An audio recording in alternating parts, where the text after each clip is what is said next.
All right, the reason that I choose to use a dull hatchet instead of a sharp hatchet is because I believe that axes should be sharp and hatchets should be dull, because hatchets are primarily used with the other hand in order to stabilize. So using a sharp hatchet is significantly more dangerous than a sharp axe. So it's not only safer, but it's also actually more efficient, because if you have a sharp hatchet, you're going to try to use it to cut through the log. Whereas with a dull hatchet, I'm more motivated to cut this in a more efficient way, which is not using the little bit of weight that this has and the little bit of leverage that it has. It's actually to turn it upside down and use the weight, the added weight of the log. Kind of like batoning, but it's actually more efficient than batoning. I don't know what they call it. And then once you get down to like this weight, where there's nothing on the backside for you to really press down on, and there's not as much weight to the log, then the log switches to being more efficient, to just do the customary slamming down like that. But right now, see, this is too heavy and this is too light, so it actually makes more sense to turn it around.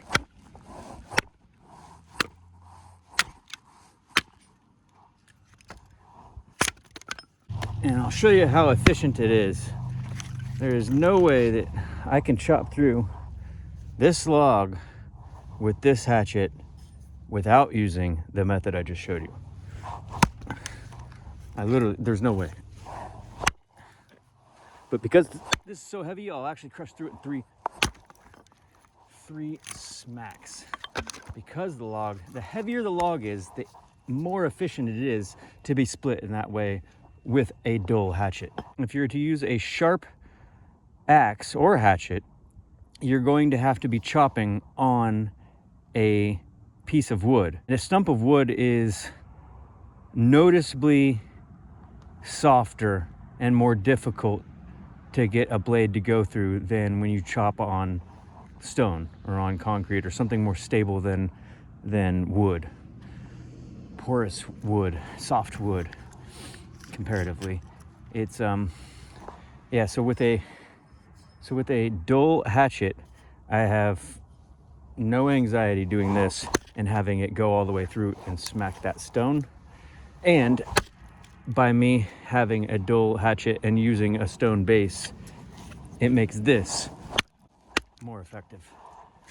Because if you just try that on a normal log, it might not even work, because the back of your hatchet is just going to dent in, give a little bit of shock absorption to the log you're trying to split on top.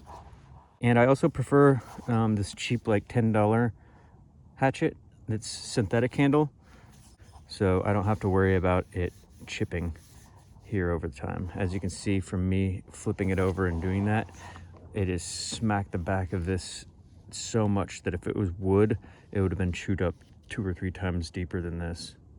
It would have actually started by now to compromise the integrity of the shaft. But these synthetic ones, they can take so much more of a beating. I can't stand metal handles though. The metal handle ones are too jarring. I don't know. I think that these plastic handles are perfectly in between the wood and the metal handle hatchets. No matter how cushy of a handle you have on a metal shaft hatchet, it rings your hand, it hurts your hand. A wood one is so much softer than plastic, but in my opinion, it's too soft and it has more shock absorption. So it's easier on your hand, but it's not quite as efficient for cutting. So I think the plastic handles are perfectly Goldilocks, right in the middle sweet spot. As you can see, just a 9-inch log by 16 inches as long as my stove can hold. 2 of those logs burns all night, not just like sleeping night, but like here, I'm gonna start a fire here. The sun's about to go down, and for the next 16 hours, 2 logs will keep my whole wagon toasty, because it's so small that I can just throttle it down. I can't have it on high. It's too hot. I would have to have the entire both sides open if I had it on high. 24 hours a day with just 3 logs.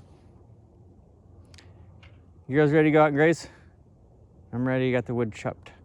Ready to take you out before it gets dark. Awesome.